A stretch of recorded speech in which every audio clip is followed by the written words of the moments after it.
The next strategy we're going to look at is called a suggestion circle, and it's used for a variety of different reasons, mostly so that youth can get together and ask a question or ask for advice, and everybody can provide feedback.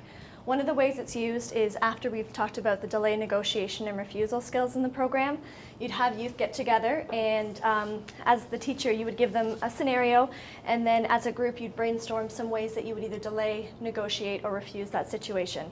So for example, you might say, you get invited over to somebody's house, a boy or girl that you like, and you know their parents aren't going to be home. You feel uncomfortable with this, so how would you handle it? So I'll just for a second now get you guys to think, pair, share together. So think to yourself for a second, how would you handle it? What could you do to delay it, to refuse that situation, or to negotiate your way out of it? And I'll give you a chance to talk to your partner.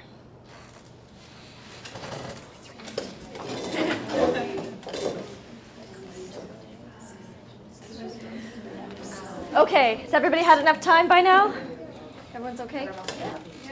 So at that point, you'd bring everybody back, and now I would say, reminder that this is what the scenario was. So again, a boy or a girl that you're interested in wants you to come over after school. You know that there won't be anybody else at home with them. How do you feel uncomfortable about this?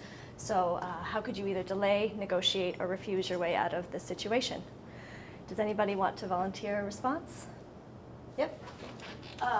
For delay, we said that if it wasn't a text message, maybe just not answer the text message, or say that you have to babysit that night, or come up with some sort of way of delaying and putting off hanging out with Definitely. that person. Yep, perfect. Great answer. And what about refusal skill? Does anybody have it? Yep. We said, no way, forget it, we're not doing it. Okay, so just flat out no. Yeah. Yep, perfect, exactly. And so there we have a delay, we have a refusal, and then the last one will be a negotiation skill. Yes.